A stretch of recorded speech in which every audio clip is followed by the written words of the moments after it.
Oke, kita masih akan membahas soal Venezuela nih, Tribuners. Yang mana ini emang lagi panas-panasnya gitu ya, konflik antara Venezuela dan juga Amerika Serikat.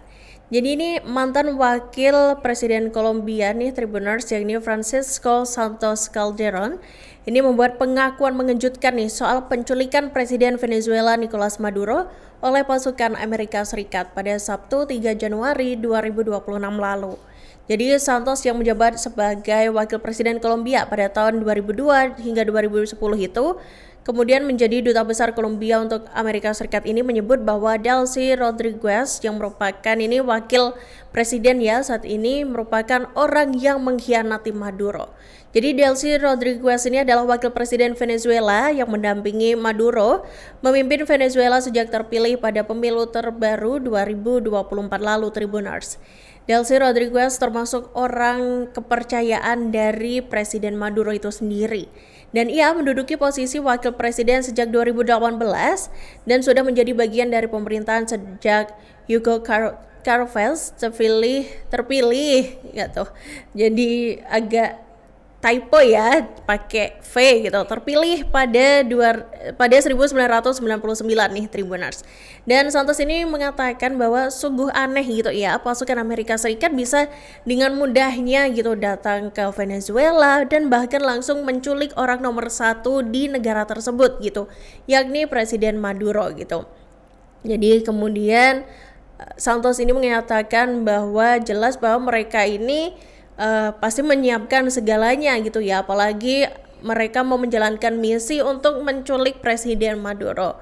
Dan kemudian dia menyatakan bahwa Presiden Trump ini mengatakan bahwa Delcy akan menjadi orang yang memimpin transisi. Jadi Delcy ini akan menjadi orang yang memimpin transisi di negara tersebut, yakni di Venezuela, Tribuners.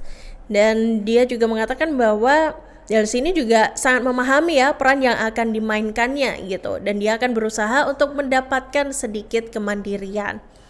Nah, seiring dengan itu nih, Tribuners, Presiden Venezuela Nicolas Maduro dan juga istrinya Celia Flores ini menjalani sidang perdana di Pengadilan Federal New York, Amerika Serikat pada Senin 5 Januari 2026 sore waktu setempat. Maduro dan juga Flores menyatakan tidak bersalah ya atas seluruh dakwaan yang diarahkan kepada mereka nih.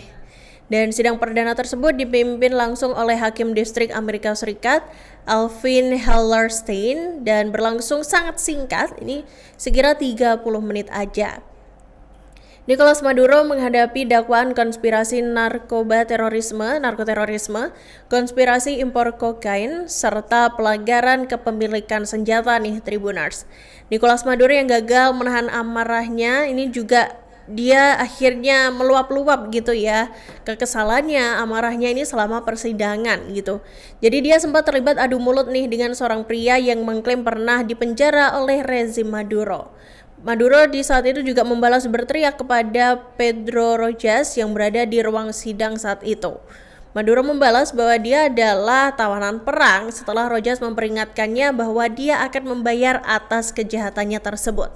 Dan saling berbalas kata-kata yang luar biasa itu terjadi di akhir sidang, Tribuners, selama 30 menit di Pengadilan Federal di Manhattan. Hakim kemudian menyuruh Maduro untuk berhenti berbicara di tengah-tengah pidatonya ya, yang mana ini berkaitan dengan bagaimana dia telah diculik oleh pasukan Amerika Serikat. Dan itu adalah momen yang merendahkan hati ya bagi seorang pria yang 3 tahun sebelumnya ini menjabat sebagai kepala negara gitu. Jadi Maduro sebelumnya ini diketahui berjalan memasuki ruangan sidang 26A nih mengenakan kaos biru dengan kaos oranye di dalamnya ya, dan celana penjara berwarna krem gitu, dan tampak dia ini tangannya kelihatan diborgol gitu, Tribuners, di belakang punggungnya ya, dan kakinya bahkan juga ikut diborgol, dan borgol itu dilepaskan saat dia berjalan masuk ke pengadilan melalui pintu samping. Sedangkan istrinya, Celia Flores, Tribuners, ini mengenakan pakaian serupa dan juga diborgol, duduk di bangku yang sama dengan ekspresi kesakitan di wajahnya gitu. Jadi di belakang keduanya di ruang sidang yang penuh sesak ini juga duduk 2 petugas US Marshal. Dan saat berjalan masuk melalui pintu samping, Maduro kayak mengangguk gitu ya kepada beberapa orang, diantaranya hadirin dan berkata dalam bahasa Inggris selamat tahun baru gitu, Happy New Year gitu ya Tribuners. Dan Maduro serta Flores ini mengenakan headphone ini buat mendengarkan nih jalannya persidangan melalui penerjemah gitu. Dan saat sidang berlanjut, Maduro ini mencatat di selembar kertas kuning di depannya dan tampak tanpa ekspresi gitu Tribuners. Jadi dia berdiri kemudian meletakkan jarinya di atas meja di sebelahnya saat Hakim Alvin ini membacakan ringkasan dakwaan terhadapnya gitu yang merinci 4 tuduhan perdagangan narkoba dan tuduhan lainnya. Dan ketika diminta buat memperkenalkan diri nih Tribuners, Maduro ini berdiri kemudian mengatakan kepada pengadilan melalui penerjemah. Di sana dia mengatakan, "Saya Nicolas Maduro Moros, saya Presiden Republik Venezuela. Saya di sini diculik sejak Sabtu 3 Januari. Saya ditangkap di rumah saya di Caracas, Venezuela." Namun ternyata ucapan Maduro itu kemudian dipotong oleh hakim gitu ya, yang mana hakim ini cuma ingin menanyakan apakah benar dia itu Nicolas Maduro atau bukan. Dan seiring dengan penangkapan Presiden Nicolas Maduro nih Tribuners, ribuan pendukung pemerintah Venezuela ini turun ke jalan utama Caracas pada Minggu 4 Januari 2026 nih untuk menuntut pembebasan sekaligus pemulangan Presiden Nicolas Maduro. Jadi aksi massa ini berlangsung sehari setelah Maduro ini dilaporkan ditangkap oleh pasukan Amerika Serikat ya dan dibawa ke New York pada Sabtu 3 Januari nih Tribuners. Jadi sebuah peristiwa yang langsung memicu gejolak politik gitu ya dan kemarahan publik di negara Amerika Latin tersebut. Jadi sejak pagi nih massa memadati kawasan pusat ibu kota dengan membawa poster bergambar Nicolas Maduro. Di antaranya juga ada teriakan yel-yel, kemudian slogan Venezuela bersama Nicolas bergema berulang kali Tribuners. Itu juga menegaskan bahwa dukungan terhadap presiden yang telah memimpin negara itu lebih dari 1 dekade. Dan demonstrasi berlangsung relatif tertib ya, namun syarat dengan simbol perlawanan terhadap apa yang mereka sebut sebagai intervensi asing. Dalam barisan demonstran terlihat pula figur-figur simbolik yang selama ini kerap digunakan dalam propaganda politik pro pemerintah nih. Kayak Super Bigote, ini karakter pahlawan super berkumis tebal ya yang merepresentasikan Maduro, dan Super Chilita yang melambangkan sang istri yakni Cilia Flores.